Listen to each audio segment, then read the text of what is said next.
Direct Impact, la radio qui vous apporte la vie. Bienvenue sur Radio Direct Impact, la radio qui nous apporte la vie. Vous êtes en direct avec Stéphanie et nous sommes dans l'émission « Et si on parlait de mon couple ?» Donc c'est avec plaisir encore qu'on se retrouve aujourd'hui pour notre émission, l'émission des couples, l'émission qui est spécialement dédiée aux couples. Et comme vous le savez, dans cette émission, nous avons le privilège d'avoir avec nous Pasteur Eva. Bonjour Pasteur Eva. Bonjour tout le monde. C'est encore un plaisir d'être avec vous sur ce plateau. Stéphanie, moi je suis toujours contente d'être là semaine après semaine et d'être là avec les abonnés aussi, les personnes qui sont sur la radio, les personnes qui sont sur les pages Instagram. Soyez les bienvenus. Bienvenue Pasteur Eva. Bonjour AP Collins, assistant Pasteur Collins. Stéphanie. C'est encore un honneur d'être avec vous sur ce plateau. Je pense que nos éditeurs et auditrices sont contents de vous écouter et savent qu'encore aujourd'hui, on va encore tirer des bonnes choses de cette émission. Donc alors, chers auditeurs, nous sommes toujours dans la série, notre série 1 + 1 = 1. Et avant de commencer, avant tout, on va remettre ce moment entre les mains de Dieu. Je vais juste inviter Pasteur Eva à remettre ce moment entre les mains de Dieu. Amen. Effectivement, c'est vrai que la personne qui nous permettra de pouvoir faire en sorte que tout ce que nous allons dire apporte la vie ou apporte une certaine différence, c'est Dieu, c'est l'Esprit de Dieu. Donc nous allons nous recommander entre les mains du Seigneur, faire en sorte que vous, les auditeurs qui êtes connectés, vous puissiez recevoir la bonne part que le Seigneur a prévue pour vous en cette soirée. Tendre Père, nous te sommes infiniment reconnaissants de ce que tu nous donnes encore l'opportunité de parler de toi. Seigneur, ce n'est pas par notre propre capacité que nous pourrons le faire, mais c'est par ton esprit, c'est par toi, ô merveilleux Saint-Esprit. C'est pour cela que nous nous abandonnons encore à toi en cette heure-ci. Nous voulons que tu prennes le contrôle de nos paroles, nous voulons que tu prennes le contrôle de nos pensées. Nous te remettons toutes les personnes connectées, Esprit de Dieu, tu connais leurs besoins, tu connais leurs attentes, tu connais ce dont ils ont réellement besoin à cette heure-ci, alors qu'ils sont connectés, Seigneur. Accorde-leur la grâce de pouvoir recevoir une parole qui va les fortifier, qui va les encourager, qui va les restaurer. Merci pour tout ce que tu vas faire au milieu de nous. À toi seul soit toute la gloire. Au nom de Jésus le Christ, nous t'avons prié. Nous te disons Amen. Amen, amen. Alors vraiment, avant tout, nous vous invitons à vraiment partager le lien de la radio Direct Impact, à partager cette émission à un couple, à une personne qui a besoin d'entendre les choses qui seront dites aujourd'hui. Nous sommes vraiment sur un thème très très intéressant, très croustillant. Je pense que tout le monde prend des notes. Donc vraiment, on veut pas rater. Donc partagez cette émission. Partagez aussi la page Instagram. Vous pouvez aussi, durant toute l'émission, poser toutes vos questions. Nous envoyer également un SMS au numéro 0487 13 58 59. Et donc, durant toute l'émission, vous avez la possibilité de poser des questions. Donc, n'hésitez pas. L'émission, c'est avec vous. Et on veut vraiment pouvoir partager avec chaque auditeur et chaque auditrice durant tout ce moment. Amen. Alors, AP Collins, je me tourne vers vous. Parce que la semaine passée, on a traité d'un thème vraiment très intéressant et on est toujours dans la même série, 1 + 1 = 1. Est-ce que vous pouvez simplement rappeler à un auditeur qui est toujours troublé par ce calcul, comment est-ce possible effectivement que 1 + 1 soit égal à 1 ? Oui, 1 + 1 = 1. Ce qu'il faut comprendre ici, c'est que dans l'union maritale, une fois qu'on s'unit, on travaille à tendre vers une fusion qui fait que on ne voit plus les choses différemment. On doit travailler à cela. Et donc c'est ce travail qui nous amène à mettre ensemble nos perceptions, nos façons de voir les choses, qui font que finalement on arrive à trouver un point commun qui nous permet d'avancer. Et maintenant, dans la pratique, on peut voir aussi que ces deux personnes qui, lorsque sur le plan intime, quand il faut maintenant aller à la procréation, ils arrivent à fusionner et puis à avoir un enfant. Bon, on rencontre aussi des cas où il y a des jumeaux, c'est pas courant, mais ça c'est un exemple aussi. Et on peut voir même déjà dans la personne de Dieu, Dieu le Père, Dieu le Fils, Dieu le Saint-Esprit, qui sont un.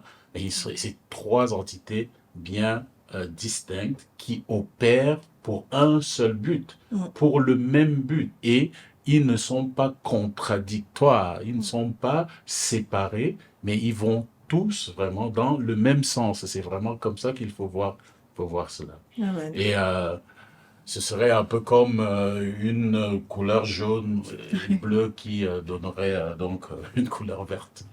Waouh. Du bleu et du vert qui se fusionnent, ça nous donne Ouais, du vert. ouais, Voilà. du bleu et du jaune. Oui, Du bleu et du jaune. c'est ça, oui. Les- Qui voilà. fusionne et donne du vert. Donc les deux couleurs indépendamment C'est ça. fonctionnent très bien Ouais. toutes seules, mais Et quand donne elles une sont très belle ensemble, couleur, voilà. donc du vert. Amen. Wow. Comme quoi c'est possible. C'est Et possible. c'est une bonne image. Mhm. Donc le jaune et le bleu donnent le vert. 1 plus 1 égale 1, c'est possible. Et c'est le sujet, donc le thème de notre émission. Donc restez connectés, partagez massivement cette émission, le lien, parce que vraiment nous sommes édifiés. Et la semaine passée, on est parti sur base du verset Genèse 2, 24, Mhm. qui dit donc c'est pourquoi l'homme quittera son père et sa mère et s'attachera à sa femme et ils deviendront une seule chair. Mhm. Alors pour débuter, moi j'ai simplement une question pour vous, parce que la semaine dernière on a parlé du terme quitter et Pasteur Ivan nous a très bien dit que on irait dans les détails aujourd'hui. Donc il y a grâce un à Dieu. auditeur, une auditrice qui est pressé à entendre ce qui va être dit. Donc Pasteur Iva, qu'entend-on par qu'est-ce qu'on entend par quitter simplement? Alors, c'est vrai que quitter au sens propre du terme, ça veut dire simplement partir.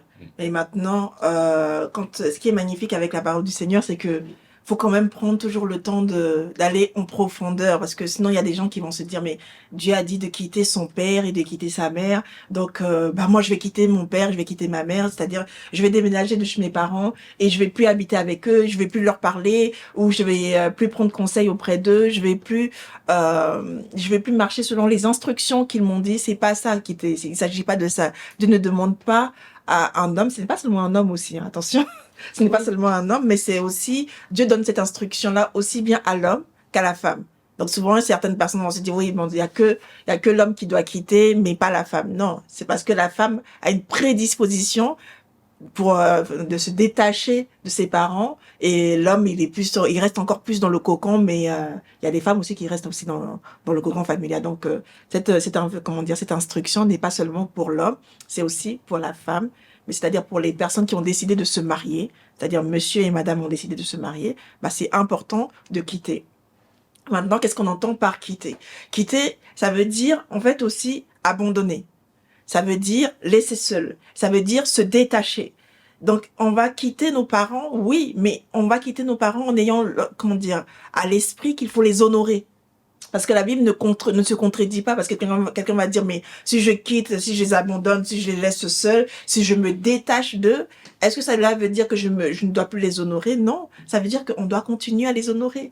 Quelqu'un va se dire, mais c'est quoi honorer? Honorer son père, c'est respecter son père. Honorer son père ou sa mère aussi, c'est donner de la valeur aux propos qu'ils nous donnent, donner de la valeur à l'instruction qu'ils nous ont donnée, aux conseils qu'ils vont nous donner aussi, parce que en tant que parent, tout parent normalement est prédisposé à voir son enfant heureux, veut que son enfant soit bien, soit dans la joie, que tout se passe bien pour son enfant. Donc il va continuer à lui prodiguer des conseils. Donc c'est important pour le parent de pouvoir être présent, même comme quelqu'un va dire, même à 80 ans, je resterai ta mère. Voilà, je resterai ta mère. Moi, je sais que je l'ai dit à mes enfants, oui, mais je serai encore ta mère. Bon, mais à 80 ans, tu seras vieille. Ah, même si je suis vieille, je serai toujours par la grâce de Dieu ta mère. Donc voilà, je serai ta mère tant que je suis en vie, je suis ta mère. Pareil, ma mère, tant que je suis encore en vie, elle est ma mère comme mon père aussi, il joue toujours son rôle.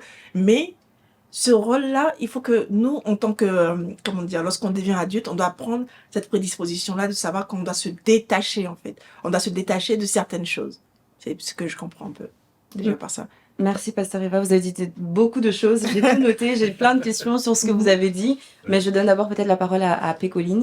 Qu'est-ce que vous entendez par quitter? Oui, Pasteur Evelyne a dit quasi tout, hein, et j'ajouterais simplement, c'est vraiment se détacher, comme elle a dit, se dépouiller.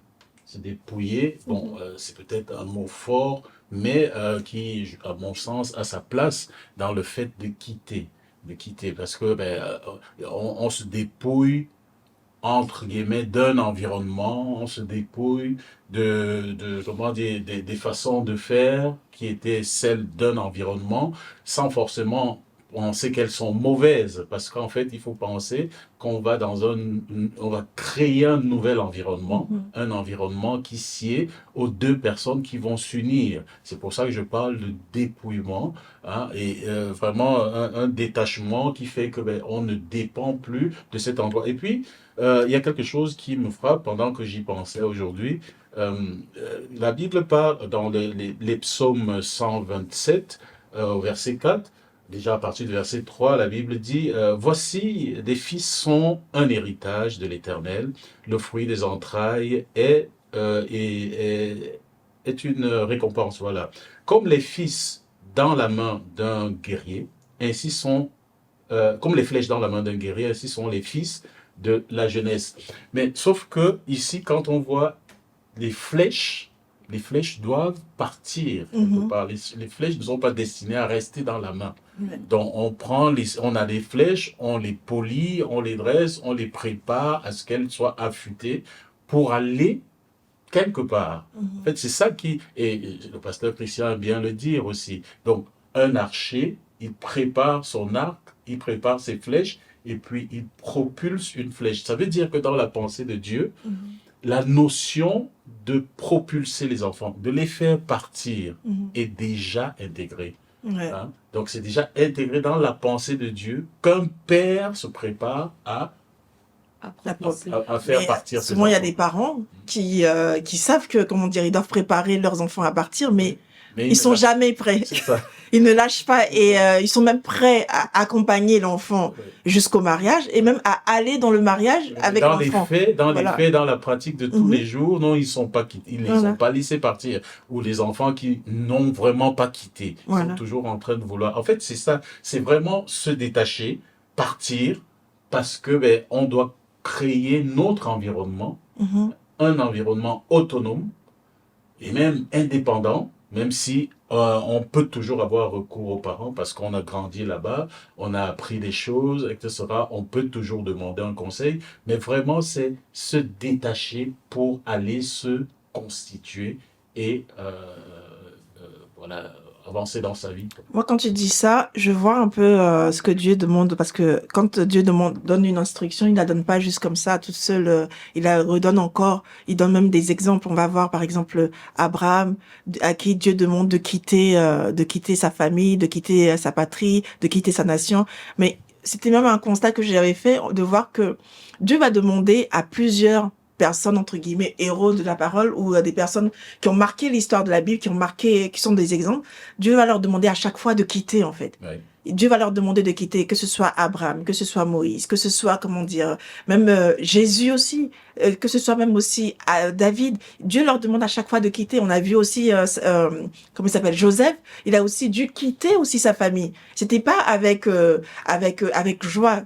Bon, ça s'est fait dans certaines circonstances, mais fallait qu'il quitte.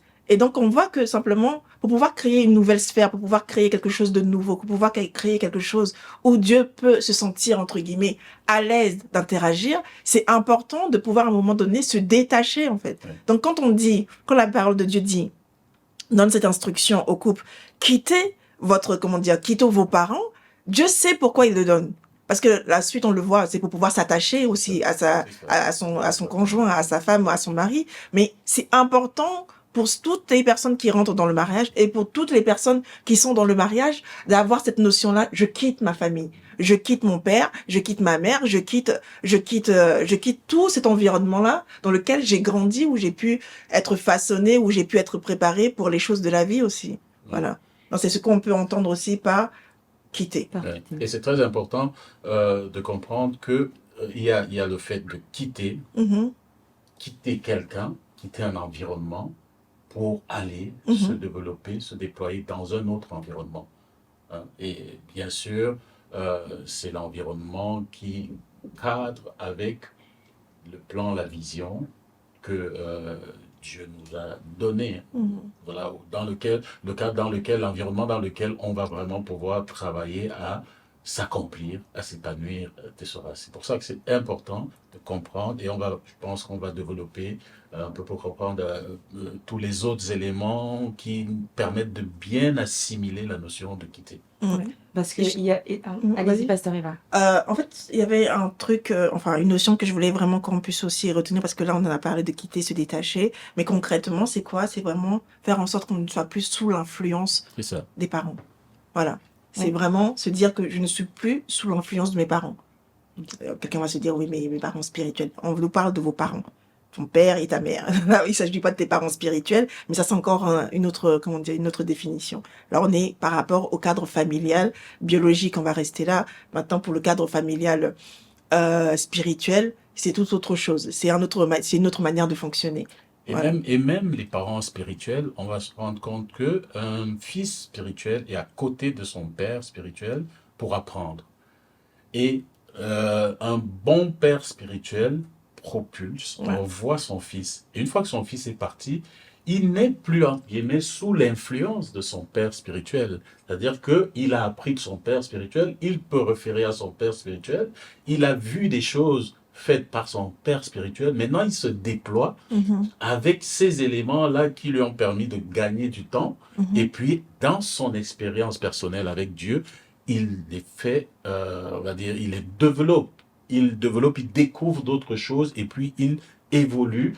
Bien sûr qu'il peut référer à son père spirituel quand il a une situation complexe, etc. Mais dans les faits, une fois qu'il est parti, en fait, il n'est plus sous l'influence. Il a bénéficié on va dire, de la couverture spirituelle, de la grâce qui en découlait et tout. Maintenant, il se déploie, même si on va dire, la bénédiction continue, elle n'est pas rompue, mais il y a au moins le fait qu'il il se déploie dans un environnement dans lequel on l'a propulsé, où il travaille pour voilà, se développer et développer ce qu'il fait, quoi. Amen. Merci beaucoup à Collins. Merci Pasteur Eva. Donc nous rappelons à nos auditeurs et auditrices que nous sommes dans l'émission Et si on parlait de mon couple sur la radio Direct Impact, la radio qui nous apporte la vie. Et ici simplement on posait la question, qu'est-ce qu'on entend par quitter? Et vous nous avez dit donc quitter, c'est partir, déménager des parents, se détacher, se dépouiller. C'est vraiment toutes ces choses-là que vous avez dit. Et moi j'ai une question parce que vous avez vraiment parlé de ce côté de quitter, de partir. Mais est-ce que une personne ou un homme ou une femme qui quitte physiquement sa famille peut affirmer qu'il vit ce verset et que il a quitté? Non. Est-ce que voilà, Ça, c'est ma question. franchement, il y a des personnes, faut dire la vérité, qui n'ont pas réellement quitté, même si ils ont un appartement, ils sont genre entre guillemets un peu indépendants, c'est-à-dire on voit que ils ont un appartement, ils ont leur propre appartement, mais ils vont toujours continuer à faire leur linge, leur lessive chez les parents. Ils vont toujours continuer à avoir les doggy bags chez comment dire chez les parents. Ici en Belgique on dit les emporter, c'est toujours prêt, les repas de la semaine sont toujours prêts. Ils vont toujours voir au niveau de leur gestion financière, c'est toujours comment dire réglé en famille. Alors donc le père va toujours être là, bon bah voilà, comment tu gères ton argent de poche, tac tac tac tac tac, tu fais ci, tu fais ça, tu fais ça, tu fais ça. Il y a toujours cette comment dire cette affiliation qui est là, mais il y a toujours cette dépendance vis-à-vis du père ou vis-à-vis de la mère qui est toujours là. Elle est pas encore partie, elle est pas totalement partie. C'est vrai que il a son propre toit, il a ses factures à payer, mais il y a ce côté-là où il est encore dépendant des directives que les parents peuvent lui donner. Donc non, il s'agit pas de ça. C'est pas seulement lorsque tu déménages que tu quittes. C'est comme des personnes aussi qui se marient. Il y a des personnes qui sont mariées mais qui n'ont pas quitté. Qui n'ont pas quitté, même si ils habitent à l'autre bout du pays, ils n'ont pas quitté leurs parents. Tu vas les voir, ils seront toujours en contact avec eux, ça c'est bien. Mais ils vont dépendre de leurs parents. Les rideaux, maman, qu'est-ce que tu dis des rideaux? Voilà, qu'est-ce que tu dis du repas? Qu'est-ce que je peux faire à manger aujourd'hui? Mais demande à ton mari. Demande à ton conjoint, mais quel rideau on va mettre? Qu'est-ce que tu penses de tel rideau? Il y a certaines choses qu'on peut demander à ses parents. Quand ça dépend de la relation qu'on a avec sa mère ou de la relation qu'on a avec son père, oui, bien sûr. Mais les choses essentielles, les choses structurantes qui structurent le foyer, bah ça se passe d'abord dans le foyer. Les décisions structurantes se passent d'abord dans le foyer. Et quand elles sont prises dans le foyer, bah on n'en rediscute pas ailleurs. On peut transmettre cette information ailleurs, mais on va pas aller prendre encore conseil ailleurs et puis prendre ce conseil-là pour dire finalement je pense que les rideaux toi tu avais dit qu'on devait partir sur du beige, Je pense qu'on va partir sur du doré. Mais toi, ça vient d'où cette affaire de doré là? Je trouve que c'est bien. Je trouve que c'est bien. Mais en vérité, je trouve que c'est bien, ça vient d'un conseil extérieur de quelqu'un qui a oublié de laisser partir son enfant et dont l'enfant aussi a oublié de quitter ses parents. Donc non, non, c'est pas parce que tu as quitté ta maison que tu es parti. Non, pas du tout. D'accord, donc Et- c'est pas juste un aspect physique, Non, c'est pas non. simplement la Et puis aussi, séparation. on peut rester aussi chez ses parents et être aussi parti. C'est ça. Voilà, vice versa. Donc, Mais quand on regarde dans le fond, ça va toujours se démontrer, c'est-à-dire on va toujours reconnaître que cette personne n'est pas partie, elle n'a pas quitté. mhm, Pourquoi? Parce que dans le cas d'un couple, ça va finalement poser un problème tôt ou tard. Parce qu'on ne peut pas être attaché à deux endroits, à deux maisons, vraiment d'une manière forte. C'est vraiment difficile de se développer de cette manière. mhm, Parce que imaginez que l'homme dans le ménage reste attaché. Il part physiquement, mais il reste attaché mhm. émotionnellement, etc., etc. Et la femme aussi pareil. On aura donc, on va dire, une maison, un couple qui est sous deux influences différentes, sachant que l'éducation d'une famille n'est pas celle qui est donnée dans l'autre, forcément. Ça veut dire que tout ce qu'on va recevoir de là, dans notre couple, d'une manière indépendante, même si on se met d'accord de pouvoir chaque fois référer, etc., à un moment, ça va poser problème. Ça Pourquoi? Parce marchera que pas. nous, on ne va pas se développer en tant qu'entité, personne, on va dire, autonome, Mhm, hein, qui pense par elle-même, qui voit les choses par elle-même et qui se mettent d'accord. On sera toujours en train de référer. Et si ce qu'on a reçu de papa dans la famille X ne correspond pas à ce qu'on a reçu de papa dans la famille Y, eh ben dans la famille Z ici, ça va poser problème. Donc finalement, on aura toujours un souci. C'est pour ça qu'il est vraiment recommandé non seulement de partir physiquement, mais aussi de partir sous d'autres aspects que nous allons voir tout à Même l'heure. physiquement, on peut rester, hein, parce qu'aujourd'hui, il y a entre guillemets le phénomène Tanguy où les personnes restent, comment dire, dans le domicile familial pendant très longtemps, jusqu'à ce que l'enfant ait de quoi s'acheter un bien. Peut-être que les gens, ils se disent, bon, moi, quand je vais partir, je vais acheter. Ou Oui, quand je vais ici je partir, parlais voilà. du cadre Ah, du couple. ah Hein. oui, du Oui, quart de, pour ah se oui, marier, oui, oui, il faut oui, non, partir. oui. Sinon, c'est pas possible de rester. Mais bien sûr que Mm, pour un enfant qui n'a pas encore un projet de vie, oui, de mariage, oui. il peut bien sûr continuer de bénéficier de l'accompagnement des parents, Mhm, dans, vraiment au sens large du mot, pour pouvoir vraiment bien décoller. mhm, Voilà. ouais. Merci AP Collins et merci Pasteur Eva. Vous avez parlé de beaucoup de choses, de dépendance, de l'aspect que c'est pas juste un aspect physique, que ça Mhm. touche à différents aspects. AP Collins, vous avez évoqué l'aspect financier, l'aspect émotionnel et les auditeurs et auditrices ont envie de comprendre quand vous parlez de dépendance, ça signifie quoi exactement? Quel est le lien entre la dépendance et le fait de quitter ses parents, par exemple? Concrètement, est-ce que vous avez un exemple? Concrètement, alors, ça veut dire que, par exemple, être toujours sous perfusion, entre guillemets, par rapport à ses parents, avoir toujours cette rente, on est dépendant de cette rente-là, c'est-à-dire que les parents nous donnent, comment dire, une allocation, une dotation de, j'en sais rien, de, peut-être on peut dire de 500 euros ou de 1000 euros, ça dépend.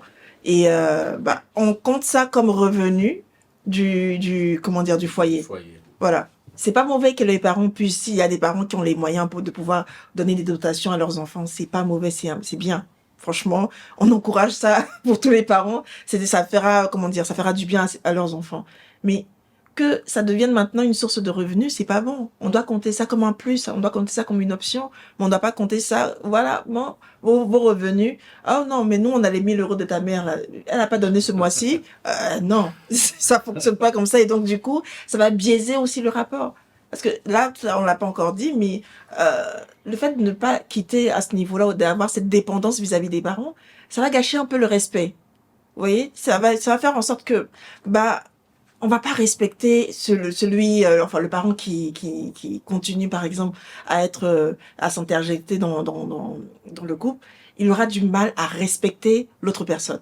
Il aura vraiment du mal pourquoi? Parce que il connaît entre guillemets la nudité que lui apporte son enfant. Il connaît cette personne-là dans tous ses détails, donc il va se dire, mais toi, tu te présentes un peu comme ça, comme un gars, entre guillemets, capable, mais c'est grâce à moi que vous vivez. C'est grâce à moi que vous avez un toit. C'est grâce à moi que vous avez ci, vous avez ça. Et le jour où ces personnes partent, même pas, le jour où l'autre part, ça va être compliqué pour la personne qui reste. C'est-à-dire, par exemple, si dans un couple, c'est la femme, non, si c'est dans un couple, c'est le père du marié qui pourvoit aux besoins aux besoins du couple. Bah, le jour où le monsieur décède, bah, ils vont venir, ils vont dire que, bah, écoute, tout ça là, c'est nous qui avons acheté. Donc, tu n'as pas ton mot à dire. Oui, mais ok, vous avez acheté, mais il y a les enfants. Ce sont tes enfants, garde tes enfants. Si tu veux même, on récupère nos enfants et puis on te fait sortir de la maison. Retourne chez tes parents. Ça, c'est pas bon. C'est pas comme ça. Ou même ça, on peut pas arriver, par exemple, à ce cas-là. Ça peut être dans d'autres cas, mais les parents risquent de ne pas avoir du respect pour les partenaires. Donc ça, c'est pas bon. C'est vraiment pas bon. Et ça, c'est vraiment des aspects, on va dire, qu'on ne peut pas voir physiquement, mais qui ont vraiment un impact dans la vie des personnes lorsqu'elles partent. Si on n'est pas détaché, si on n'a pas quitté sur le plan émotionnel, affectif, etc., ça va être un problème. Imaginez dans un couple, une femme qui est là et qui, lorsqu'elle est un peu, on va dire, entre guillemets, une carence affective, parce que son père, chaque fois qu'il la voyait le matin, il lui faisait un câlin, et puis le matin, parce qu'elle n'a pas reçu, sa journée est gâchée. Non, c'est pour ça qu'on a dit que le mariage, c'est pour des adultes matures, des personnes qui ont compris que voilà, maintenant, je dois pouvoir me détacher de ça pour me faire une vie, pour me faire un environnement, une façon de fonctionner qui correspond à cette entité, cette famille que je suis en train de mettre en place avec quelqu'un. Et donc, bon, c'est pour ça aussi qu'il est important que l'homme comprenne que voilà, il doit pourvoir à cet aspect-là, sur le plan émotif, etc. Même si on rencontre aussi des hommes qui sont, on va dire, sur le plan affectif, qui attendent aussi, d'une manière, qui ont été dans des environnements familiaux où on travaillait à leur, comment dire, à les nourrir sur le plan affectif, sur le plan émotionnel, etc. Mais c'est un peu rare. Sauf que il faut vraiment, lorsqu'on part de chez ses parents, développer cet aspect-là dans notre nouvel environnement. Amen. Et il y a bien d'autres aspects aussi qui sont pas, on va dire, visibles comme ça à l'œil. C'est l'aspect spirituel, par exemple. Ce sont des aspects qui demandent qu'on puisse aussi quitter. Mais maintenant, il faut bien définir cela, parce que c'est pour ça qu'on voit dans la Bible, par exemple, je sais plus qui, lorsqu'elle devait épouser quelqu'un, lui disait « Ton Dieu sera mon Dieu ». Donc, on comprend qu'il y a tous ces aspects-là qui sont importants de prendre en compte lorsqu'on quitte. On doit pouvoir s'attacher à quelqu'un, créer et développer ces aspects-là dans ce nouvel environnement. C'est vrai que vis-à-vis des parents, c'est vrai que, comme tu l'as dit, il y a ce lien spirituel qu'il faut vraiment arrêter, parce que quand on est encore sous cette dépendance-là, bah, on les traîne encore jusqu'à notre foyer. Or, pourtant, si le Seigneur nous demande de les quitter, c'est pour faire en sorte que la nouvelle bulle de famille qu'on est en train de créer, bah, que ça puisse pas se perdurer, en fait. Parce que Dieu veut créer à partir de nous, à partir du couple que nous formons, une nouvelle race. Parce que Dieu dit, vous êtes au contraire une race élue, un sacerdoce royal. Donc, ça veut dire qu'à partir de nous, à partir de moi, Dieu veut commencer quelque chose de nouveau. Et si moi, je veux continuer à trimballer l'héritage de mes pères, bah, c'est compliqué, parce que ça fait que je continue avec ces liens-là. Je continue encore avec ces malédictions-là. Donc, qui dit lien, bon, il y a peut-être des bonnes choses qu'on va peut-être voir chez nos parents, mais il y a aussi des choses qu'on ne sait pas. C'est ça. Il y a des choses qu'on ne sait pas. Il y a des héritages que eux-mêmes, ils trimballent. Ils sont même pas conscients. Ça se trouve, c'est censé se manifester à la 4e, à la 5e génération qu'on est. Et nous, parce qu'on est attaché à eux de manière affective, et on veut pas laisser ça. Non. Dieu demande que lorsque tu rentres dans le mariage, bah, pour faire en sorte que ça puisse fonctionner, il faut l'arrêter. Il faut vraiment se dire que non, au niveau de mes parents, j'aime mes parents, je respecte mes parents, j'admire mes parents, j'arrête ça. Et puis aussi, lorsque on quitte ses parents aussi au côté, comment dire, physique ou spirituel, c'est important de se dire aussi, pour ceux qui n'ont pas eu comment dire, de bons modèles en tant que parents, parce que quelqu'un qui n'a pas eu un parent en tant que, comment dire, comme bon modèle, il va se dire, bon, c'est pas grave, c'est plus facile parce que mon père, comment dire, il n'a pas été un bon père, ma mère n'a pas été une bonne mère. Mais il faut quand même continuer à les respecter, continuer à les honorer, continuer à honorer leur mémoire, continuer à respecter leur mémoire s'ils ne sont plus là. Mais lorsqu'on quitte, en fait, on va quitter dans le respect. C'est ça. On va vraiment quitter dans le respect, on va pas quitter dans le dénigrement. On va pas commencer à dénigrer nos parents, on va pas commencer à dénigrer le comportement qu'ils avaient parce qu'ils n'ont pas la même connaissance que nous. Dieu nous fait la grâce de pouvoir acquérir aujourd'hui. Donc si eux, ils ont eu plusieurs femmes, ils ont eu plusieurs maris, ils ont eu plusieurs ci, plusieurs ça, ça leur regarde. Vous voyez? Oui. Se dire que, ok, ce que mes parents ont fait, ça c'est leur histoire. Mais Dieu est passé par ces personnes-là pour me susciter sur cette terre-là. Et donc je rends grâce à Dieu de ce qu'ils ont été, ce portail, pour pouvoir simplement faire en sorte que moi je sois manifestée sur cette terre. Rien que pour ça, je suis reconnaissante envers Dieu. Et that's it. Et donc à partir de là, maintenant, ça fait que on se détache totalement de... Vous voyez, c'est-à-dire, on va prendre maintenant Dieu comme modèle, Dieu comme Père excellent, et cela, on va reproduire cet exemple-là dans notre foyer. Mais si on est toujours là à se dire, oui, mais moi j'ai eu un père qui me maltraitait, j'ai eu un père qui a abusé de moi, j'ai eu un père qui n'a pas joué son rôle, ou j'ai eu une mère qui a ci, qui a ça, qui a ça, qui a toutes les carences, bah malheureusement, ce sur quoi on est toujours en train de regarder, ce qu'on est en train de toujours fixer, bah on va commencer à tendre vers cela. Parce que l'objectif, c'est que simplement, on est un nouveau couple. En tant que nouveau couple, on se doit d'être, comment dire, des parents par la grâce de Dieu excellents. On se doit d'être des parents qui reflètent la gloire de Dieu. C'est ça, quand on se marie, on l'avait dit déjà, le but du mariage, c'est de faire en sorte que notre couple reflète la gloire de Dieu, que notre couple soit utile à l'avancement du règne de Dieu ici sur la terre. C'est-à-dire qu'au travers de mon couple, que d'autres personnes nous regardent et se disent, ah, j'ai envie de ressembler à ce couple-là. Ce couple-là me donne envie d'aimer. Ce couple-là me donne envie d'avancer. Ce couple-là me donne envie de me surpasser. Ce couple-là me donne envie d'être, comment dire, d'être meilleur. Donc, en les regardant, franchement, je sens que ma vie, en les observant, je sens que ma vie devient meilleure. C'est un peu ça, à ça que doit servir notre mariage. Donc, lorsqu'on regarde nos parents, les erreurs de nos parents, ça fait qu'on risque de tanguer vers cela. Or, si nos yeux sont fixés vers Dieu, on va se dire, ok, peu importe les parents que j'ai eus, je vais tenter, je vais chercher à manifester qui Dieu est. Voilà. Et dans ce que Pasteur Evelyne dit, parlant de l'aspect spirituel, je pense qu'il est très important que lorsqu'on va se marier, que ce soit l'homme ou la femme, qu'on comprenne vraiment la portée spirituelle du nouveau cadre qu'on est en train de créer. On est sous l'autorité parentale sur le plan spirituel, mais une fois qu'on part de là, l'homme doit comprendre que il devient l'autorité spirituelle de cette nouvelle entité.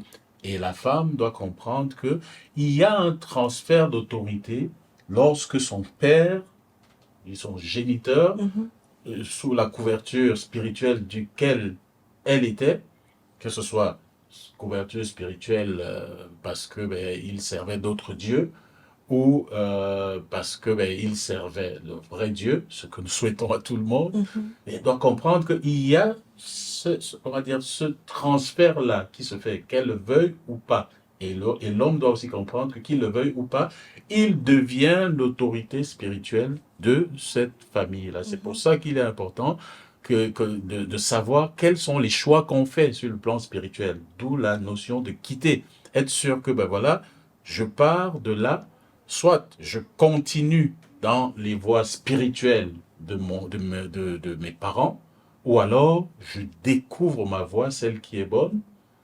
Nous espérons qu'il n'y en a pas beaucoup qui partent de la bonne voie pour la mauvaise une fois qu'ils se marient. Mais vraiment, et que là, je développe une relation avec Dieu pour que cette couverture s'exerce dans le foyer où je suis. Ça ne veut pas dire que les parents ne peuvent pas continuer de bénir les enfants, etc., etc. Ils ont été cette couverture spirituelle, et maintenant il y a comme une autonomie spirituelle qui se met en place une fois qu'on crée un nouvel environnement, une nouvelle famille, une entité devant le Seigneur. Dieu déploie, comment dire, comme une autorité qui repose sur l'homme et qui doit être exercé d'une manière pleine et avec sagesse. Par rapport à ce que tu dis, j'avais un point en fait pour illustrer en fait ce que tu disais pour le fait de quitter ses parents sur le plan spirituel. Mais maintenant, moi, j'avais aussi sur le plan de détachement. Oui. Voilà, c'est-à-dire sur le plan sur le point de vue du détachement, lorsqu'on est complètement détaché de ses parents, c'est qu'on va faire en sorte que c'est vrai qu'il y a des gens qui ont eu de mauvais exemples comme parents, mais il y a des gens aussi qui ont eu de bons exemples comme parents. Moi, je bénis Dieu, j'ai eu de bons exemples. Voilà. Donc des fois, quand c'est comme ça, tu as envie de reproduire ce modèle-là. C'est ça. Mais c'est pas de reproduire exactement ce modèle-là. Dieu nous demande plutôt de reproduire un modèle, de s'en inspirer. C'est plus de ça, de se dire que mes parents, ils ont été bons, mes parents, ils ont été bien. Bah, j'ai envie que mon couple ressemble comment dire, à celui de mon père et de celui de ma mère. Non, c'est pas ça. C'est que simplement à partir de ce que j'ai vu, à partir de là où j'ai grandi, je vais faire en sorte que je puisse retransmettre l'atmosphère qu'il y a eu dans mon enfance, dans mon foyer. C'est-à-dire, il y avait la joie de vivre, il y avait la bonne humeur, il y avait le respect, il y avait, il y avait l'entente, il y avait la vie. Donc, c'est ça que je vais reproduire dans mon foyer parce que ce qui va marcher avec l'un ne marchera pas forcément avec mon conjoint. Par exemple, il y a des hommes qui aiment bien être servis. Voilà, il y a des hommes qui aiment bien être servis pour eux. Ça veut dire, surtout à l'époque, nos papas, il faut qu'on me serve, il faut que ma table soit dressée. Avant de manger, il faut que tout soit fait. Oui. Donc, c'est un autre aspect important, la culture et les traditions. Voilà. Donc là, quand je vais arriver, j'ai vu faire ça. C'est pas pour autant dire que je vais tout de suite commencer à faire ça. Non. Là, qu'est-ce que je vais faire? Je vais chercher un peu à voir qu'est-ce qui parle à mon mari, qu'est-ce qui lui fera à lui plaisir. Ça se trouve, ça sera autre chose. D'autres vont me dire non, quand papa arrive, il faut appeler ton mari papa. Non, ça c'est vraiment, comment on va dire, une autre notion de quitter pour quitter les traditions. Voilà, on quitte les traditions. J'ai quitté mes parents, mais je quitte aussi l'aspect tradition. Parce que ça, c'est souvent...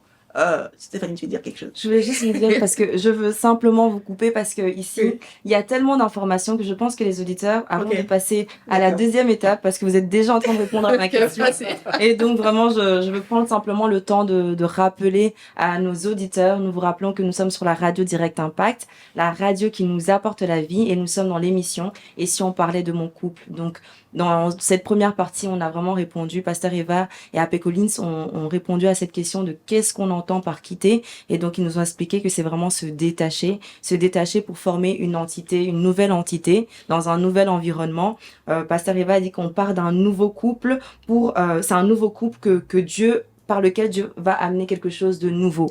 Donc, avant de continuer, nous vous invitons à partager massivement ce lien, à prendre note parce que vraiment, nous sommes richement bénis. Alors, Pasteur Eva, je vous redonne la parole.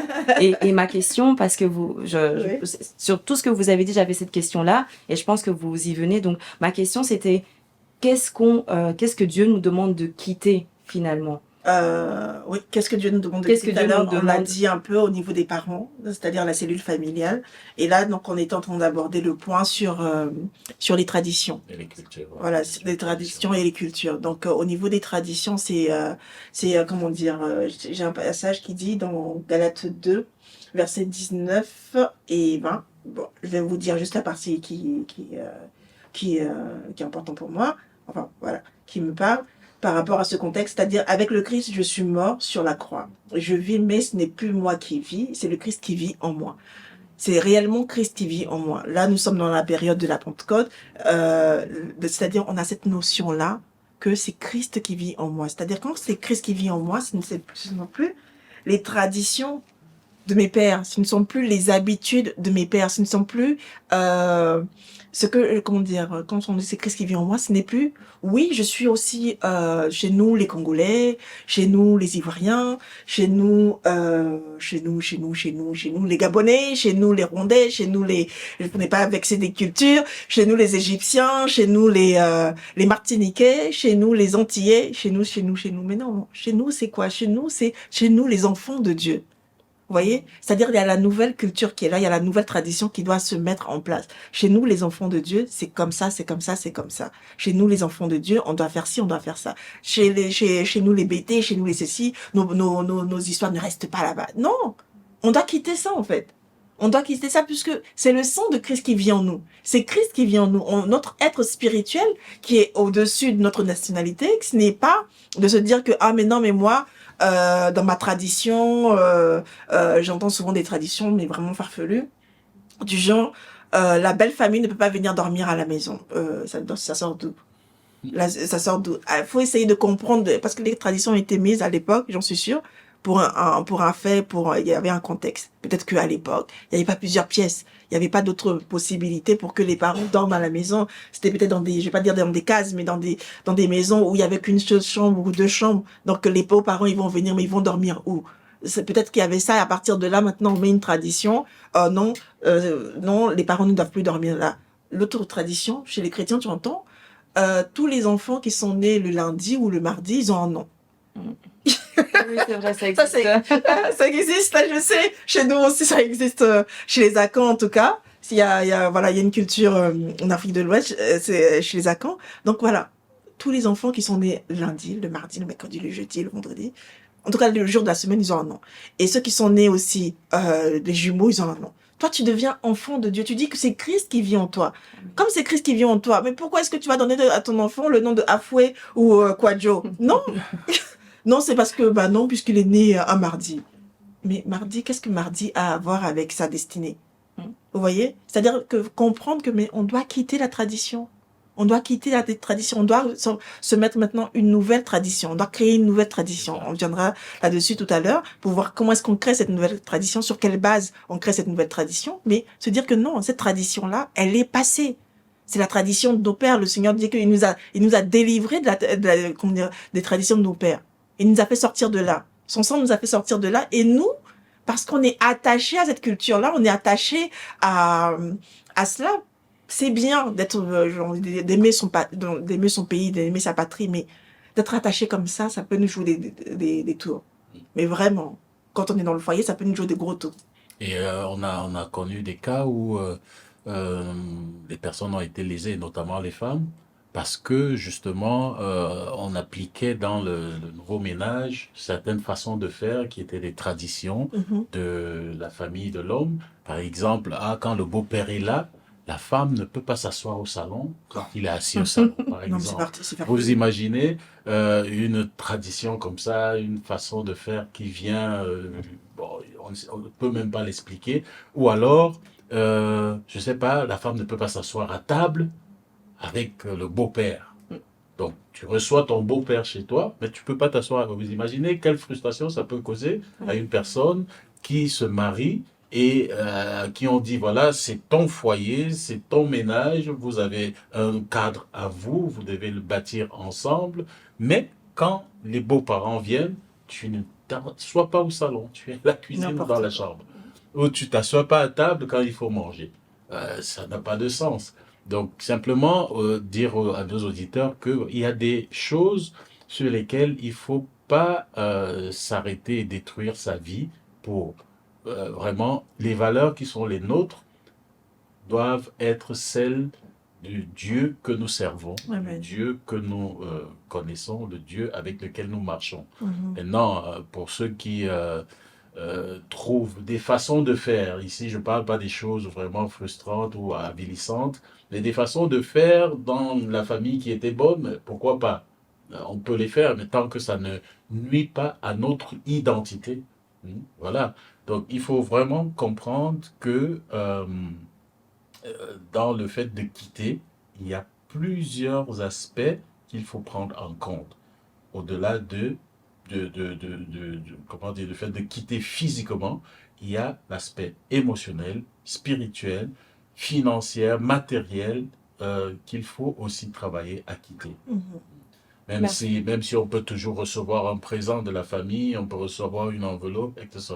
Mais il faut se définir comme étant une entité qui doit travailler à trouver ses ressources. Voilà. Amen. Merci beaucoup Apé Collins. Vous avez dit tellement de choses. Les Afoué, les Kodjo, nous devons tous quitter. On a retenu beaucoup de choses. On doit quitter nos traditions. Il faut quitter au niveau de l'émotion, au niveau spirituel, au niveau financier. Et avant de vous poser encore une question, on va voir si parmi nos auditeurs ou auditrices, il y a peut-être quelqu'un qui a une question. Est-ce qu'au niveau du chat, Pasteur Eva, vous avez des questions? Alors, moi, je vois pas les questions. Apparemment, les gens ne notent pas de questions. Il n'y a pas de questions. Je sais pas. Peut-être que... Nous vous rappelons que vous pouvez poser des questions. Mhm. Vous pouvez poser des questions via le chat, également via SMS. Donc, vous nous envoyez un SMS au 0487 13 58 59 et vous êtes libre. Vous pouvez également appeler pour poser vos questions. Et Pasteur Eva et Apé Colline s'y répondront en live. Donc, Ouais. c'est vraiment l'occasion à ne pas rater. Si c'est pas pour vous, posez une question pour une autre personne qui en a besoin, mais n'hésitez pas. Poser des questions. Donc, nous vous rappelons que nous sommes sur la radio Direct Impact, la radio qui nous apporte la vie. Et véritablement, nous voulons quitter. Il y a un couple, un homme, une femme qui veut vraiment vivre cette parole et qui veut quitter ses traditions, quitter ses parents. Je voulais juste vous poser une question, Mhm. Pasteur Eva et Apé Collins. À un moment donné, Pasteur Eva, vous avez dit qu'on va évoquer donc comment finalement créer cette nouvelle tradition. Donc moi ma question c'est oui, c'est vrai que il y a dans beaucoup de familles où il y a des choses qui ont été établies, par exemple des personnes qui sont nées le lundi, on leur donne un nom. Il y a des personnes, c'est des noms de famille qui sont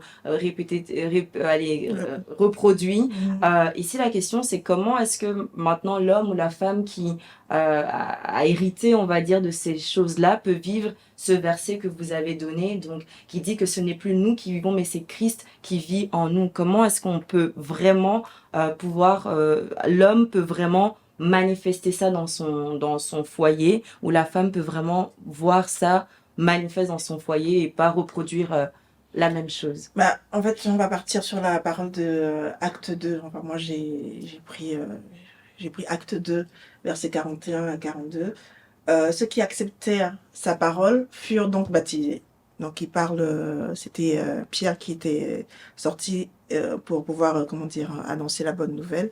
Et ce jour-là, il y avait plus de 3000 personnes qui ont été sauvées. Et ils disent que ceux qui acceptèrent la parole furent baptisés. En ce jour-là, le nombre des disciples augmenta d'environ 3000 personnes. Ceux qui acceptèrent donc cette parole, c'est-à-dire ceux qui ont accepté Jésus-Christ comme Seigneur et Sauveur, ont été baptisés. Donc il s'agit de toi, il s'agit de moi, il s'agit des auditeurs connectés.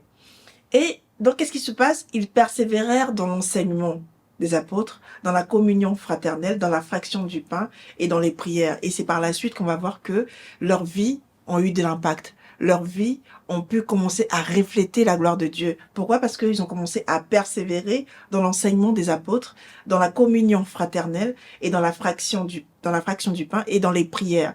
Donc ça veut dire quoi? Il y a plusieurs axes ici. On va voir, il y a à peu près 4, pardon. Persévérer dans l'enseignement des apôtres, dans la communion fraternelle, dans la fraction du pain et dans les prières. Ça veut dire quoi? Quelqu'un va se dire, mais quel est le rapport pour mon couple, pour pouvoir créer de nouvelles habitudes? Persévérer dans l'enseignement des apôtres, c'est-à-dire baigner dans les Écritures, baigner dans les enseignements, baigner, faire en sorte que... Parce que ça, les traditions sont inscrites en nous.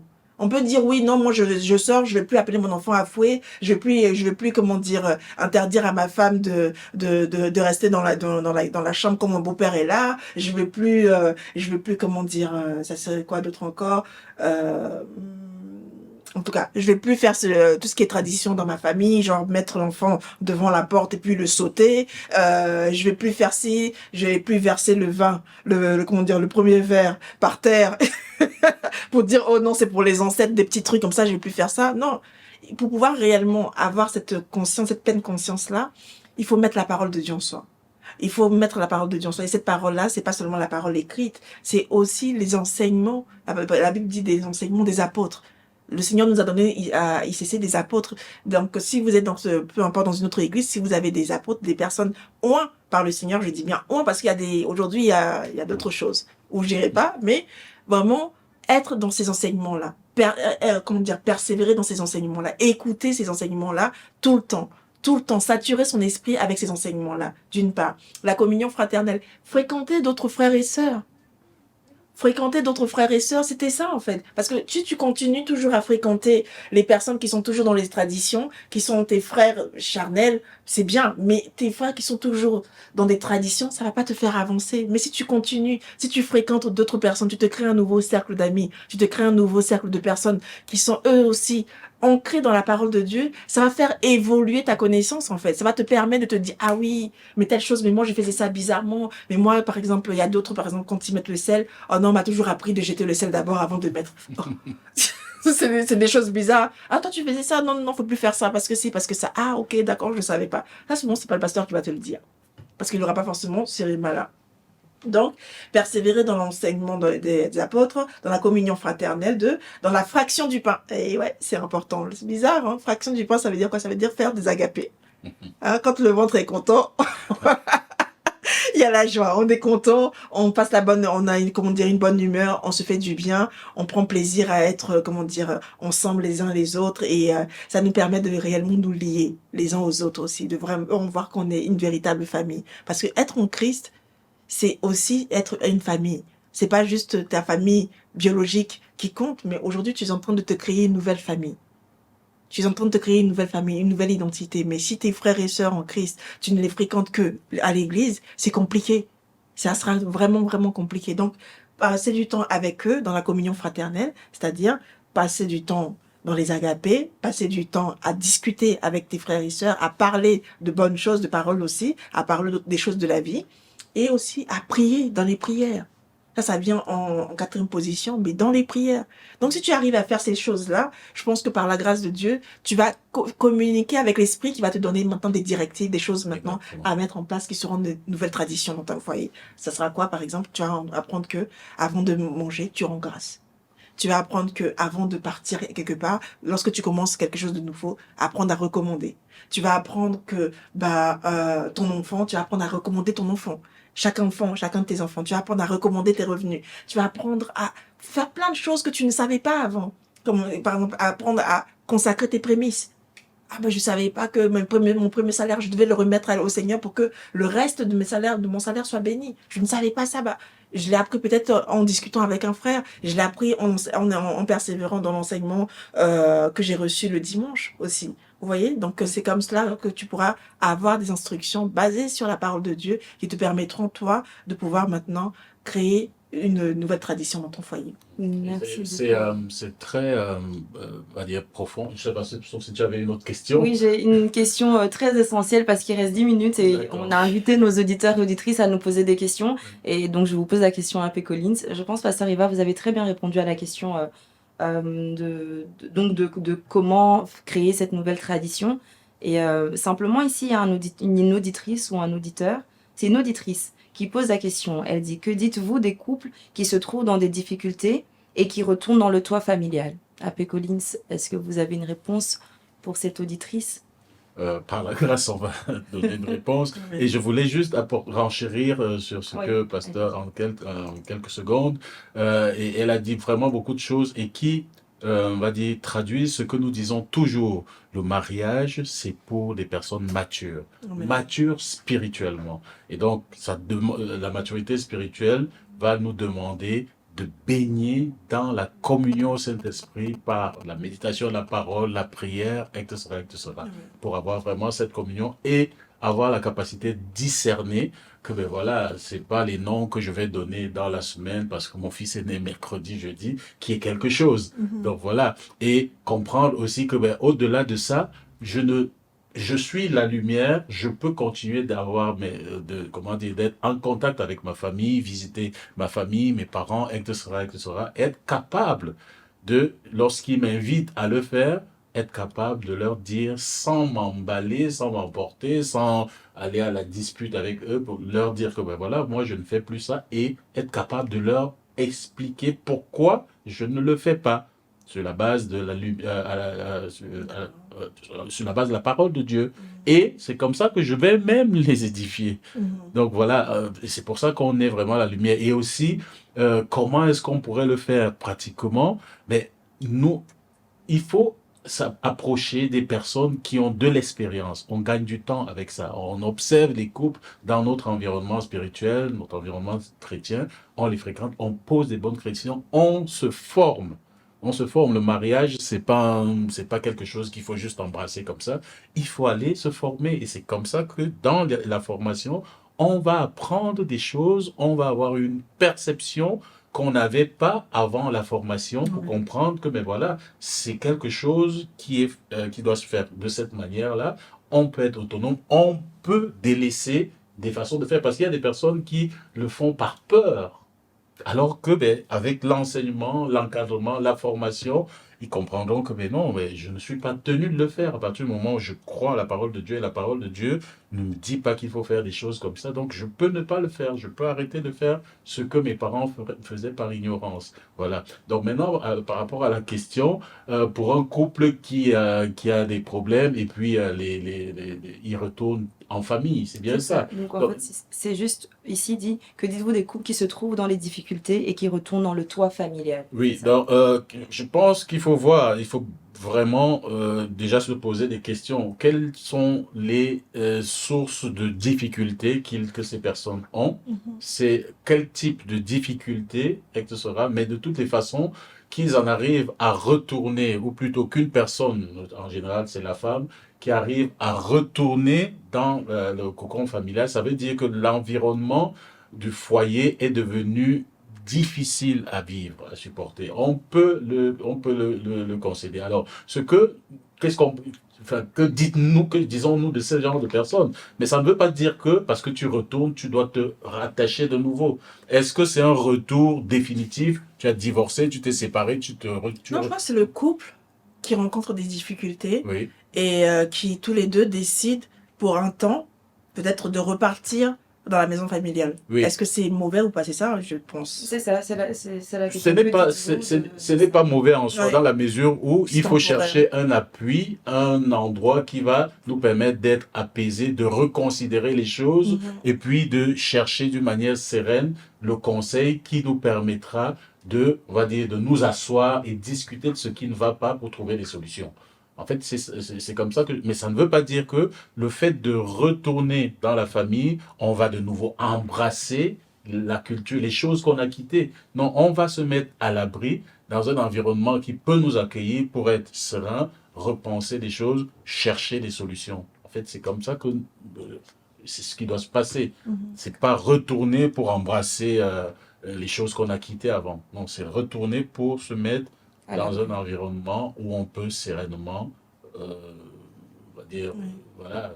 Parce que aussi ce qu'on n'a pas dit, on a dit, mais on va le redire encore, c'est que les parents ne sont pas contre nous. Oui. On ne dit pas de couper toutes les relations avec les parents. On ne dit pas non plus de ne pas partir en vacances, par exemple, chez nos parents, Non. de ne pas partir en week-end chez nos parents, non. Ou On même ne dit pas ça. on ne dit pas Voilà. qu'il ne faut pas partir en vacances avec Voilà. les parents. On peut Aussi. organiser Donc, des vacances, on le dit. 1-2 semaines avec les parents. Oui. Ça On fait ne du dit bien. pas de se détourner des parents totalement, non. On se dit de se couper de l'influence, en fait. Ça. C'est plus de ça qu'il s'agit de se couper de la dépendance qu'on avait au niveau des parents. C'est vraiment de ça qu'il s'agit. Donc ça veut dire que le couple, il peut quand même retourner chez ses parents, c'est son père, c'est sa mère, à l'aise, il y a une bonne relation, ils repartent là-bas pour pouvoir, comment dire, se requinquer, pour se faire une santé, entre guillemets, financière. Donc ça, c'est pas un souci. Voilà. Merci Pasteur Eva, merci à Pécoline, c'est très clair parce qu'effectivement il y a des couples, des personnes qui comprennent pas forcément cet aspect que vous venez de spécifier. Donc il ne s'agit pas de se couper, de couper toutes vos relations et de se mettre dans son cocon à part dans son monde et de dire de mettre toute la famille de côté. Mais donc simplement ici, il s'agit vraiment de ne plus dépendre et de ne plus être sous l'influence des parents. Et notre auditrice vous dit merci pour la réponse. Top. Merci d'avoir posé sa question. Vous aussi, on attend vos questions, mais comme on est à la fin, la prochaine fois, posez des questions. C'est ça, la prochaine fois, posez des questions dès le départ. Là, on arrive à la fin de notre émission.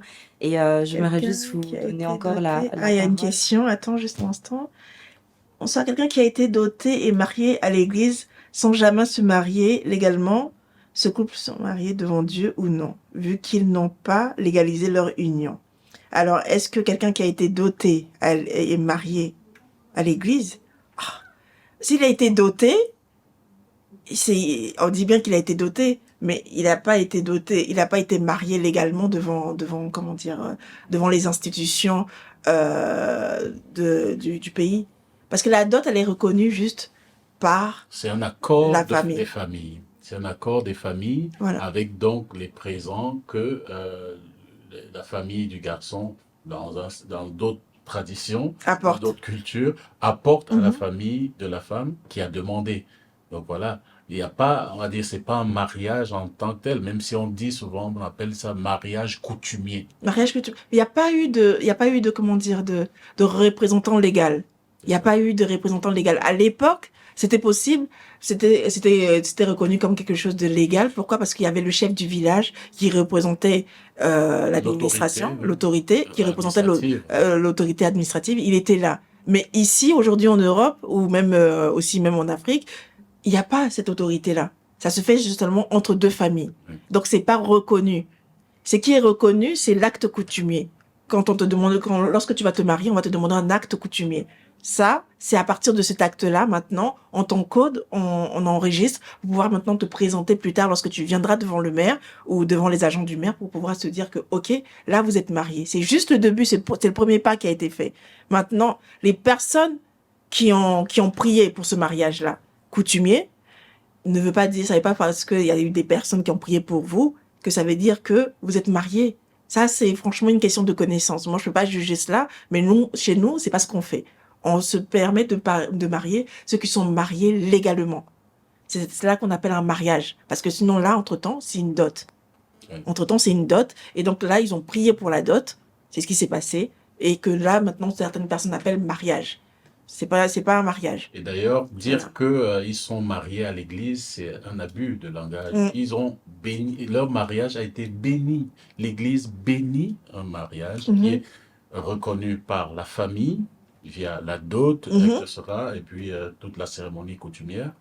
Et le mariage civil, Mm. où on ressort avec un acte qui authentifie que sur le plan légal, nous sommes unis par les liens du mariage, reconnus par l'autorité administrative du pays, et c'est valable partout où on peut on peut aller. Mm. Alors que l'Église ne donne pas un document, et même si l'Église donnait un document, il ne serait reconnu nulle part. Ouais. Parce que En tout l'Église cas, n'a pas vocation à, on va dire, célébrer le mariage ou à unir les Officier. gens, officier un mariage, mais bénir un mariage, oui. Donc on vient recommander son mariage à l'Église lorsque les deux premières étapes ont été on va dire, validées. Alors, Kimia, je ne sais pas si on a répondu à ta question. Si c'est le cas, tu nous dis. Et puis voilà. J'ai pas de retour. En Je tout cas, pense qu'on a répondu ça à sa pose souvent question. débat parce que, bon, J'ai pas de à mon réponse sens, à mon de part sens, de ça pose Kimia. débat parce que beaucoup de personnes aiment bien soit aller rapidement, sauter des étapes et puis il y a Mais ça, c'est une affaire de coutume, Ouais. et c'est une affaire de tradition. C'est ça, quand on dit de quitter la tradition, c'est-à-dire que la tradition te dit que, parce que vous avez fait la dot, vous êtes mariés. Non. Qu'est-ce que la Bible dit par rapport à cette tradition-là? La Bible dit que le mariage soit connu de tous.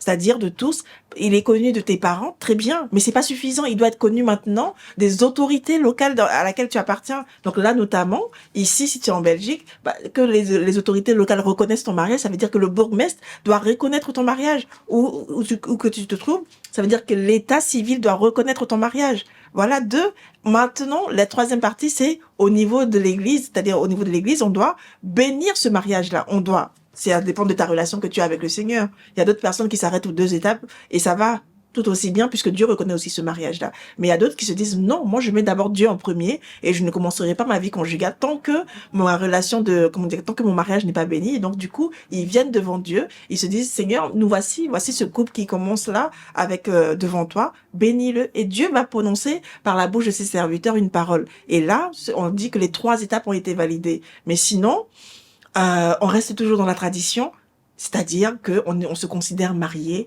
quand les parents ont versé, on fait l'échange de vin, on fait l'échange de la dot, on fait l'échange des pagnes, on fait l'échange des enveloppes. Voilà. Donc ça, c'est la tradition et on a dit que on doit quitter les traditions. Et il y a vraiment une belle histoire dans la Bible. Je pense que c'est Genèse 31, 26, où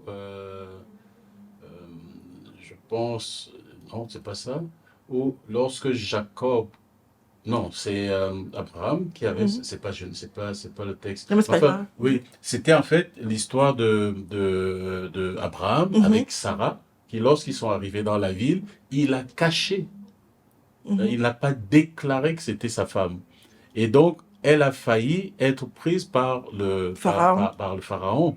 Et c'est après que c'est Dieu qui lui dit, non, ne touche pas à cette femme. Mhm. Et donc, voilà, que c'était pas, enfin, il pouvait pas la toucher, quoi. Et donc, lui, le matin, quand il se réveille, il fait venir Abraham pour lui dire, mais pourquoi ne m'as-tu pas déclaré? Et c'était l'autorité. Mhm. Et on voit même que Dieu s'est interposé à ce qui allait se passer.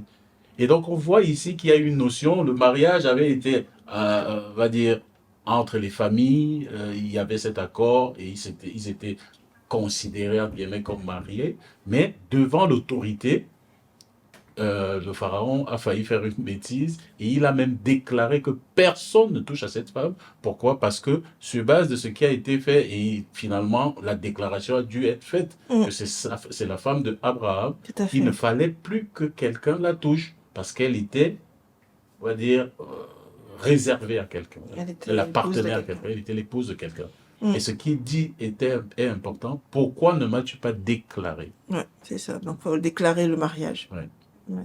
Merci, AP Collins. Je pense vous avez très bien répondu à la question de Kimia, hein, c'est Oui, bien de ça? Kimia.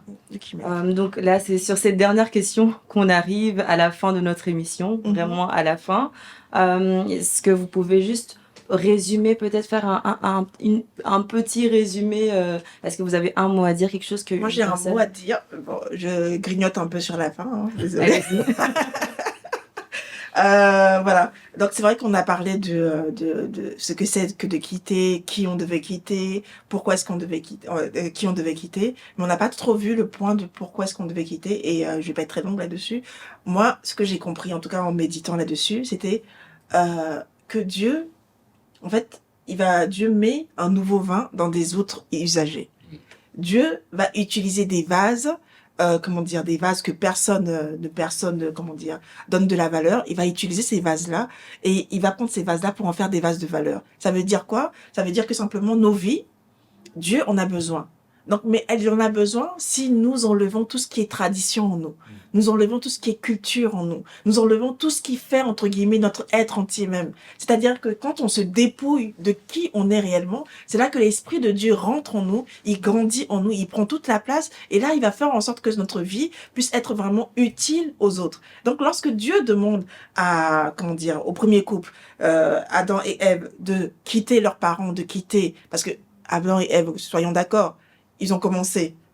Premier mariage, Dieu leur demande quitte ta mère, quitte ton père, quitte ta mère, pour que vous soyez heureux. Mais c'est le premier couple, ils n'avaient pas encore de parents, les seuls parents qu'ils avaient, c'est Dieu. C'est ça. Et pourquoi est-ce que Dieu leur donne cette instruction-là? Dieu leur donne cette instruction-là, c'est plus pour nous.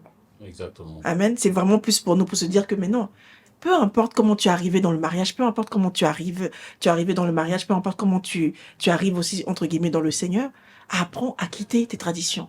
Apprends à quitter ta culture. Apprends à dépendre totalement de Dieu. Apprends à t'appuyer sur Dieu. Apprends à mettre en règle maintenant une nouvelle tradition. Et sur cette base-là, maintenant, je peux utiliser ta vie pour faire en sorte que simplement mon esprit en toi puisse te conduire à être cette femme parfaite, cette femme vertueuse, à être cet époux bien aimant, cet époux heureux dans ton foyer. Et aussi, au-delà de ton foyer aussi. C'est ça comment je peux dire. Donc si Dieu nous donne cette instruction-là, c'est que simplement, il a besoin d'utiliser notre vie. Il a besoin que nos vies soient vides de tout ce qui est, entre guillemets, qui formait notre être intérieur. Voilà. Amen. Merci, Pasteur Eva. Mais avant de clôturer, une dernière question très importante qui a été posée ici par Bernadette Le Bonheur. Dit, donc ceux qui vivent sans bénédiction nuptiale ne vivent pas dans la fornication? Ceux qui vivent sans bénédiction nuptiale, est-ce qu'ils sont mariés? Parce que Dieu honore tout mariage. Hein. Tous les mariages sont reconnus par Dieu. C'est-à-dire tous les mariages, on dit bien mariage, pas tous les dots. tous les mariages. Et tout ce qui est mariage, c'est tout ce qui est reconnu de manière officielle. De manière officielle, ça veut dire qui ont été officiés par des officiers, des représentants de la loi. C'est-à-dire des communes, fait à la commune, fait à la mairie, fait dans des consulats avec un livret. À la fin, on te met un certificat de mariage, on te remet un livret de mariage. Tous ces mariages-là sont reconnus par Dieu. Et Voilà. donc ceux-là ne vivent pas dans la fornication. Non, ils ne vivent pas dans la fornication. Voilà. C'est ça. Et j'ai beaucoup aimé la fin de Pasteur Evelyne tout à l'heure par rapport au vase. Hein. Je fais juste aussi un petit bémol. Là. Par rapport au vase, c'est important vraiment de comprendre qu'il faut avoir cette capacité à reconsidérer tous les aspects selon la parole de Dieu. Pour que Dieu puisse vraiment déverser. Sur le plan spirituel, et émotionnel, matériel, financier, quelle est la pensée de Dieu par rapport à ces aspects-là? Il y en a plein d'autres, par rapport aux relations avec la famille, avec les amis, avec la société, etc. Comment Dieu conçoit cela? Donc du coup, il faut vraiment offrir à Dieu ce vase-là, en ayant bien sûr pris un engagement de travailler à comprendre quelle est la pensée de Dieu par la formation, la prière, la méditation de la parole de Dieu, et Dieu va orienter, conduire, refuser de prendre pour acquis ce qu'on faisait. Je me souviens, je termine par là, et c'était vraiment dans une église, ça m'avait un tout petit peu saisi, et c'était vraiment quelque chose qui est une grosse épine souvent dans les mariages, c'était sur le plan financier, et c'était une dame qui, lors d'un séminaire justement de couple, disait attention les sœurs, les hommes aiment prendre l'argent des femmes. Là, je me suis dit, mais alors, il y a un très très gros problème là. D'abord, ce n'est pas la manière de fonctionner des hommes, d'une manière générale. Elle a probablement vécu ça dans un environnement familial, coutumier, bien traditionnel. Et puis, dans la pensée de Dieu, il n'y a pas l'argent des femmes et l'argent des hommes. Donc, il y avait à mon sens, deux gros problèmes là-dedans. Dieu ne voit pas l'argent comme étant l'argent des femmes et l'argent des hommes.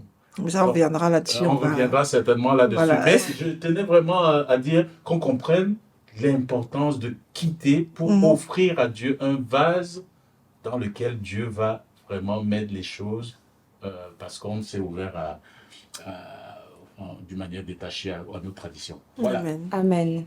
Amen. Et c'est sur vos dernières paroles qu'on va... Nos dernières paroles. Dans la semaine prochaine, on se retrouve. C'est ça, on se retrouve la semaine prochaine. Je pense que, comme vous, nos auditeurs, nos auditrices ne voulaient pas arrêter. Moi-même, j'ai pris... voilà, donc on a vraiment bien reçu et on a hâte déjà d'être mercredi prochain. On parlera pour s'attacher. Pour parler donc de s'attacher. Donc on continue dans cette série 1 + 1 = 1. On commence à comprendre ce calcul. Je pense que ça rentre petit à petit. Donc voilà, donc on arrive à la fin de cette émission. C'est fini pour aujourd'hui. Je pense que tout le monde a hâte déjà de se connecter les prochaines fois. Donc merci chers auditeurs, merci chères auditrices d'avoir été avec nous. N'hésitez pas à laisser vos commentaires, à déjà même préparer vos questions, à les envoyer via Instagram, via le SMS, le numéro 0487 13 58 59. Comme cela, on pourra déjà les avoir et répondre à toutes vos questions. On se retrouve la semaine prochaine sur Radio Direct Impact, la radio qui nous apporte la vie. À très bientôt, chers auditeurs. À très bientôt. Merci À d'avoir très bientôt. écouté. Esther Eva, à très bientôt, Happy Collins. Au revoir. Au revoir.